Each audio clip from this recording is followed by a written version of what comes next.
नमस्कार दोस्तों, आप सभी का एक बार फिर स्वागत है आपके अपने चैनल के ओनली एंटरटेनमेंट में। मैं आपका दोस्त कमल एक बार फिर हाजिर हूं एक नए टॉपिक के साथ। दोस्तों, आज हम बात करने वाले हैं दुनिया की सबसे लंबी, कठिन और पुरानी धार्मिक यात्रा के बारे में। हम बात करने वाले हैं उत्तराखंड की मां नंदा देवी राजजात यात्रा और उससे जुड़े रहस्यों के बारे में। दोस्तों, 7वीं सदी में गढ़वाल क्षेत्र के राजा सालीपाल ने अपनी राजधानी चांदपुर गढ़ी से मां नंदा देवी को कैलाश भेजने की परंपरा की शुरुआत की। ये वही समय था जब आदिगुरु शंकराचार्य ने देश में चारों पीठों की स्थापना की थी। बाद में इसे राजा कनकपाल ने भव्य रूप दिया। ये यात्रा 12 वर्षों में एक बार होती है एवं कुंभ की तरह भव्य होने के कारण ही इसे हिमालयन कुंभ भी कहा जाता है। मां पार्वती को पूरे गढ़वाल व कुमाऊं क्षेत्र में मां नंदा के नाम से पूजा जाता है एवं हर 12 वर्ष के उपरांत मां नंदा की अपने ससुराल कैलाश वापस जाने की यात्रा को नंदा देवी राजजात यात्रा कहते हैं। मां नंदा कुमाऊं व गढ़वाल दोनों के राजाओं की कुलदेवी थी। इसी कारण इसे कुमाऊं एवं गढ़वाल के सांस्कृतिक संगम के रूप में भी देखा जाता है। ये यात्रा चमोली जनपद के नौटी गांव से शुरू होकर रूपकुंड होते हुए 19 पड़ावों को पार कर हेमकुंड पर समाप्त होती है।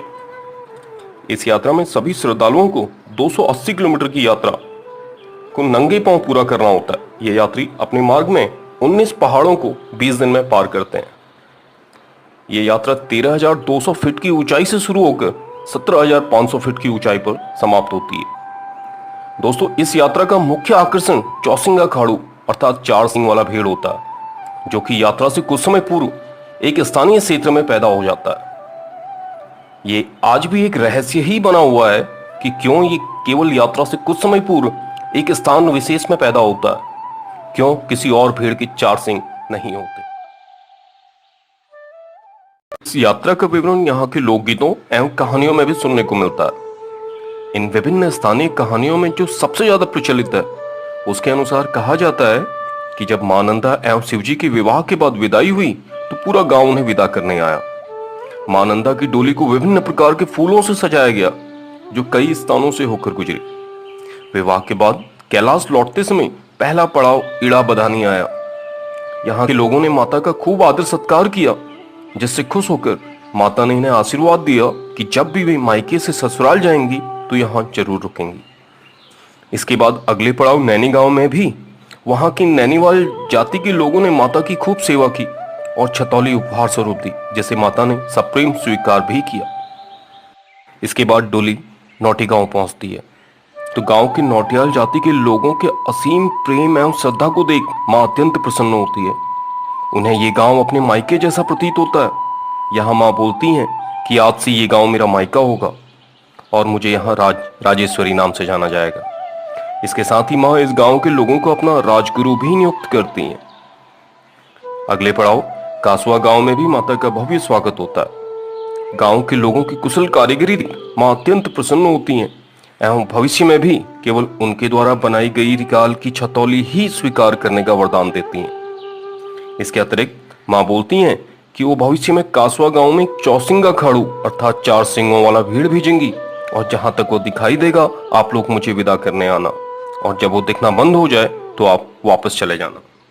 इसके बाद मां की डोली सैम, सितौलीधार, कोटी, भगौती, बनौली, कुलसारी, बाधान, दसौली, नंदकेसरी, फलदयाल गांव, मुदौली, वाण, गैरोली, पाताल, पातर नचौड़िया, सिला समुद्र से होते हुए जियोरागली धार पहुंचती है।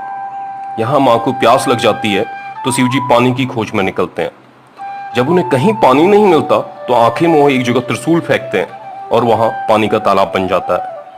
तब नंदा देवी वहां अपनी प्यास बुझाती हैं और वहीं बैठ जाती हैं। शिवजी जब स्वच्छ जल में मां का सुंदर रूप देखते हैं तो उसे ताल का नाम रूपकुंड रख देते हैं। आखिर में सभी मायके वालों को विदा कर मां नंदा के साथ उनकी कुछ दासियां और शिवजी ही कैलाश तक पहुंचते हैं। जब मां को कैलाश में रहते हुए कई साल गुजर जाते हैं तो ऐसे में एक दिन मां को अपने माता पिता और गांव वालों पर गुस्सा आ जाता है कि सब उन्हें भूल गए, कोई उन्हें नहीं बुलाता। मां के कोप से रिसासू और आसपास के क्षेत्रों में भयानक अकाल पड़ जाता है। वहां के लोग परेशान हो जाते हैं। वो कई साधुओं को बुलाते हैं मगर कोई कुछ नहीं कर पाता है। अंत में कुछ साधु बताते हैं कि यह कोप कैलाश से आ रहा है, क्योंकि वहां आपकी बेटी आप लोगों से नाराज है। गांव वालों ने भी सोचा कि कई साल हो गए उन्होंने अपनी बेटी को मायके से नहीं बुलाया, लेकिन वो कैलाश जाने का रास्ता भी नहीं जानते थे। जब उन्होंने साधुओं को अपनी समस्या बताई तो उन साधुओं ने 2 बड़ी मधुमक्खियां बनाई और उन्हें कैलाश जाकर मां नंदा को आने का निमंत्रण देने को कहा। जब मधुमक्खियां कैलाश पहुंची तो निमंत्रण पाकर मां बहुत खुश हुई। उन्हें इतना खुश देखकर शिवजी ने मां को मायके जाने की अनुमति देते हुए कहा कि आज से तुम साल में एक बार कुछ समय के लिए और 12 साल में एक बार पूरे दल बल के साथ मायके जा सकती हो। तब तुम जैसा चाहोगी वैसी तुम्हारी विदाई होगी, लेकिन ध्यान रखना बरसात खत्म होने से पहले वापस लौट आना। मां खुश होकर मायके लौट आती है, जिससे उस पूरे क्षेत्र में फिर से खुशहाली आ जाती है। कुछ दिन मायके रहकर जब मां ससुराल वापस लौटती है तो हर जगह के लोग मां को विदा करने आते हैं। विवाह के समय विदाई की तरह वो जगह जगह पर पड़ाव डालकर आखिर में अपने मायके वालों को वापस भेजकर कैलाश आ जाती हैं। तब से हर साल मां अपने मायके जाती हैं और 12 साल में एक बार राजजात निकलती है। यात्रा की शुरुआत में भाद्रपद के पहले नवरात्र में कासुका गांव के कुंवर चौसिंगा खाड़ू और रंगाल की छतौली लेकर नौटिया गांव पहुंचते हैं। इसी दिन यहां मन्नत मांगकर राजजात का दिन तय किया जाता है। यात्रा का आयोजन गढ़वाल राजा के प्रतिनिधि कासुआ गांव के राजकुंवर, नौटी गांव के राजगुरु नौटियाल ब्राह्मण सहित बरोटी ब्राह्मणों एवं 14 सयानों के सहयोग से होता है। सिद्धपीठ नौटी में मां भगवती नंदा की स्वर्ण प्रतिमा की प्राण प्रतिष्ठा कर रिगाल अर्थात पवित्र बांस की बनी छतौली की विशेष पूजा अर्चना कर कासुआ गांव के राजकुंवर यात्रा का शुभारंभ करते हैं।